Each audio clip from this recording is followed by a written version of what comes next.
बिस्मिल्लाहिर्रहमानिर्रहीम बिस्मिल्लाहिर्रहमानिर्रहीम। अस्सलाम वालेकुम दोस्तों, welcome back to MY solutions academic writing course की एक और वीडियो में मैं आपको खुशामदीद कहता हूं। आज की इस वीडियो में हमने बात करनी है कि एक रिसर्च पेपर किस तरह से लिखा जा सकता है। रिसर्च पेपर क्या होता है, किस तरह से लिखा जाता है, कैसे लिखते हैं, इसकी क्या इंपॉर्टेंस है, कब लिखा जाता है, शुरू से लेके एंड तक इस वीडियो को देखिएगा। इस वीडियो में आपको मुकम्मल तौर पे इसके बारे में बताया जाएगा और एक एंड पे असाइनमेंट भी दी जाएगी जिसको आपने सॉल्व करना होगा। अगर आपने किसी भी किस्म की रिसर्च करनी है तो रिसर्च करने के लिए पहले आपका जो सुपरवाइज़र है वो आपसे कहता है कि मुझे एक रिसर्च पेपर बना कर दें ताकि मुझे आइडिया हो सके कि आप जो काम करने जा रहे हैं, जो रिसर्च आप करने जा रहे हैं, वो रिसर्च किस किस्म की है, उसके अंदर क्या आपका इंट्रोडक्शन क्या होगा, थीसिस स्टेटमेंट क्या होगा, आपका ओवरऑल हर चीज़ जो भी आपने उसके अंदर ऐड करनी है उसके पॉइंट ऑफ व्यू से मुझे रिसर्च पेपर बना कर दें ताकि मुझे आइडिया हो कि हमने किस डायरेक्शन में काम करना है। तो रिसर्च पेपर इतना मुश्किल नहीं होता, इतना टिपिकल नहीं होता, सिर्फ ये होता है कि थोड़ी सी आपको गाइडेंस अगर मिल जाए ना तो आप इजीली आसानी से वो काम कर सकते हैं। बहुत से लोग इसको आउटसोर्स भी कर देते हैं, कुछ लोगों से करवाते हैं रिसर्च पेपर। तो मैं आपको यही सजेस्ट करूंगा कि आप ये काम खुद करें, खुद आप ये काम कर सकते हैं।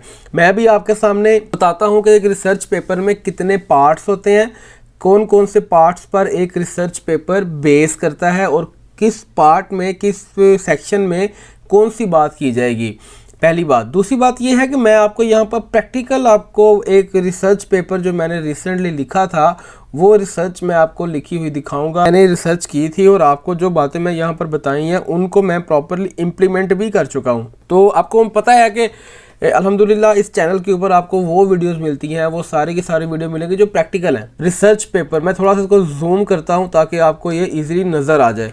रिसर्च पेपर होता क्या है और इसमें कौन कौन से पार्ट्स होते हैं, होता क्या है, ये मैं पहले आपको बता चुका हूँ। अब मैं इसके पार्ट्स को डिस्कस करने जा रहा हूँ। सबसे पहले हम लिखते हैं एग्जेक्टिव समरी। एग्जेक्टिव समरी कह लें या इसको हम एब्स्ट्रैक्ट भी कह सकते हैं। ये हमारे थीसिस का एब्स्ट्रैक्ट है। एब्स्ट्रैक्ट क्या होता है? एब्स्ट्रैक्ट आपके इस रिसर्च पेपर को एक पैराग्राफ के अंदर आपने समराइज कर देना होता है ओवरऑल के पूरे पेपर में आपने क्या डिस्कशन करनी है। एक पैराग्राफ होता है। आप देखें ना, आपके जो टीचर हजरात हैं उन्होंने सिर्फ और सिर्फ आपके साथ ही काम नहीं करना, बहुत से लोग उनके साथ और भी होंगे, कुछ उनके अपने पर्सनल काम भी होते हैं। तो उसमें ना हर बंदे के पास टाइम नहीं होता कि वो आपके पूरे डॉक्यूमेंट को पढ़ सके। तो लिहाजा आपने एक पैराग्राफ के अंदर पूरे थीसिस को आपने समराइज कर देना होता है ताकि अगर वो चाहें तो सिर्फ उस एक पैराग्राफ को पढ़ के समझ जाएं कि आपका पॉइंट ऑफ व्यू क्या है। तो ये होती है बेसिकली समरी। आपने जो भी रिसर्च पेपर किया है उसकी समरी को ये एक्सप्लेन करता है। देन इसके बाद आपने इंट्रोड्यूस करवाना होता है कि आप जो काम करने जा रहे हैं वो उसका इंट्रोडक्शन क्या है, आप जिस टॉपिक के ऊपर डिस्कशन करने जा रहे हैं, जिसके ऊपर आपने रिसर्च करनी है, उसका इंट्रोडक्शन क्या होगा, उसका बेस क्या है। आप थोड़ा सा उनको गाइड करें कि यार ये हमारा टॉपिक है, हमने इसके ऊपर ये काम करना है। मिसाल के तौर पर आप बात करते हैं कि स्मोकिंग पब्लिक एरियाज़ में करनी चाहिए या नहीं, इसके ऊपर आपने रिसर्च करनी है, क्योंकि बड़ा ही आजकल हॉट टॉपिक है कि स्मोकर्स को जो है ना एक अलग एरिया दे दिया जाए ताकि वो वहाँ पर जाकर स्मोकिंग करें और पब्लिक में स्मोकिंग ना करें। तो ये एक बड़ा ज़बरदस्त ना डिबेटेबल इशू है जिसके ऊपर बहुत से लोग तकरीबन हर साल ही रिसर्च करते हैं। तो आपने पहले बताना है कि स्मोकिंग बेसिकली होती क्या है, इसका आगाज़ कहाँ से हुआ, इसमें कौन कौन सी प्रोडक्ट्स, कौन कौन सी एलिमेंट्स इसमें यूज़ होते हैं, वो सारी की सारी आपने इंट्रोडक्शन में आपने चीज़ें ऐड कर देनी है। तो ये डिपेंड करता है, आपने 1 से 2 पेजेस के अंदर आपने अपना इंट्रोडक्शन जो है वो उसको वाइंड अप कर देना होता है। सेकंड जो इंट्रोडक्शन के बाद बारी आती है उसे हम कहते हैं थीसिस स्टेटमेंट। थीसिस स्टेटमेंट कहते हैं कि ये वो स्टेटमेंट होती है जिसके ऊपर पूरा आपका रिसर्च पेपर बेस कर रहा होता है। देखा होगा आपने, कोई भी आप रिसर्च देखते हैं, कोई भी आप थीसिस आप देखते हैं तो उससे पहले जो उसका टाइटल होता है ना, टाइटल के ऊपर एक बोल्ड करके एक स्टेटमेंट लिखी होती है। उस स्टेटमेंट को हम नाम देते हैं कि ये आपका थीसिस स्टेटमेंट है।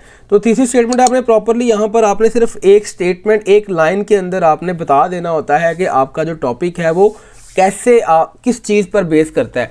अगर थीसिस स्टेटमेंट आपको नहीं लिखनी आती तो मेरे इसी चैनल के ऊपर एक वीडियो अवेलेबल है, आप उस वीडियो को देखकर भी गाइडेंस ले सकते हैं कि थीसिस स्टेटमेंट किस तरह से लिखी जाती है। बड़ा सिंपल सा टॉपिक है, मैंने 5-6 मेथड वहाँ पर बताए हैं किस तरह से आप थीसिस स्टेटमेंट को लिख सकते हैं। देन बारी आती है बॉडी पैराग्राफ की। तो बॉडी पैराग्राफ में आपने ओवरऑल बता देना होता है कि आपने जो भी काम करना है। बॉडी पैराग्राफ में ना सब सेक्शन बन जाते हैं कि आप पहले उसकी हिस्ट्री बयान करें, फिर आप उसको बयान करें कि पहले क्या था, अब क्या है, देन एंड नाउ, और ये सारी बातें करके इस तरह से फिर आप उसके अंदर अपना प्रॉपरली जो है वो सिस्टम बता सकते हैं कि मैंने जो काम करना है उसका रिसर्च डिज़ाइन क्या होगा, कौन कौन से मेथड आपने यूज़ करने हैं, कौन कौन सा सिस्टम मैंने यूज़ किया, इसका रिसर्च का जो टाइमलाइन है वो क्या होगा, और फाइनली आपने कंक्लूजन इसमें ऐड कर देना होता है। कंक्लूजन के बगैर कोई भी काम जो है ना वो काबिले एक्सेप्टेबल नहीं है, वो एक्सेप्टेबल नहीं होता कंक्लूजन के बगैर काम। तो ये इसके मेन टॉपिक हैं और उसके दरमियान में आपने डिफरेंट रेफरेंसेस यूज़ करने होते हैं। तो एंड पे आपने लिस्ट ऑफ रेफरेंसेस भी प्रोवाइड कर देनी होती है। तो ये 5 से 6 रिसर्च पेपर के मेन टॉपिक्स हैं जिनके ऊपर पूरा आपका रिसर्च पेपर बेस्ड करता है। ठीक है, आपको मैं प्रैक्टिकल किया हुआ दिखाता हूं कि किस तरह से आप रिसर्च पेपर लिख सकते हैं, किस तरह से आप इसको लिखेंगे। तो ये मैंने आपको इसके बेसिक पार्ट बता दिए हैं। उम्मीद करता हूं कि यहाँ तक आपको समझ आ गया होगा। और नेक्स्ट अब मैं आपको दिखाता हूं कि प्रैक्टिकल जो मैंने इस पर रिसर्च की हुई है, प्रैक्टिकल रिसर्च पेपर जो मैंने लिखा हुआ है वो क्या है और वो वाकई ही जो बातें मैंने आपको बताई हैं वो उसमें हैं कि नहीं है। तो देखिए, मैंने ये टॉपिक जिस पे मैंने काम किया था थोड़ा जूम करता हूँ ताकि आपको इजीली नज़र आ जाए। ये है a research paper on American airline. American airlines के ऊपर एक रिसर्च पेपर जो है वो प्रोजेक्ट मिला था, तो उसके ऊपर मैंने काम किया था। तो first of all executive summary है, पूरे थीसिस की जितनी भी समरी है वो सारी की सारी जो बातें मेन पॉइंट्स से जो कि मैं करना चाह रहा था वो सारे के सारे मैंने उठा के रिसर्च एग्जेक्टिव समरी में मैंने ऐड कर दी हैं। इंशाल्लाह नेक्स्ट वीडियो जो मेरी आएगी ना इस चैनल पे, उसमें मैं आप बताऊंगा कि एग्जेक्टिव समरी आप किस तरह से लिख सकते हैं। एक पैराग्राफ होता है, लेकिन वो एक पैराग्राफ भी आपने इतनी टेक्निकलिटी के साथ आपने काम करना होता है कि वो आप इजीली अपना पॉइंट ऑफ व्यू एक्सप्लेन कर सकें रीडर को। तो देखिए, इसके बाद फिर मैंने स्टार्ट किया। इंट्रोडक्शन मैंने बताया है कि एयरलाइन जो है वो स्टार्ट कब हुई, कैसे कैसे इसने काम करना शुरू किया, सारी उसकी मैंने हिस्ट्री बताई है। उसके बाद मैंने उसको बताया है जी, इसके बाद फाइनेंशियल सिचुएशन बताई है इसकी 2007-8 से लेके अब इसके पास जो 2020 तक क्या ओवरऑल सिचुएशन है। और देन उसके बाद मैंने लिखा है थीसिस स्टेटमेंट। थीसिस स्टेटमेंट लिखने का मैंने आपको बताया है कि आपको वीडियो में इसकी डिस्क्रिप्शन में आपको लिंक मिल जाएगा कि थीसिस स्टेटमेंट हम किस तरह से लिख सकते हैं। तो थीसिस स्टेटमेंट इस पूरे रिसर्च का जो बेस था वो ये था कि American airline have rebranded itself through a positive effect of social media campaign instead of traditional method of marketing।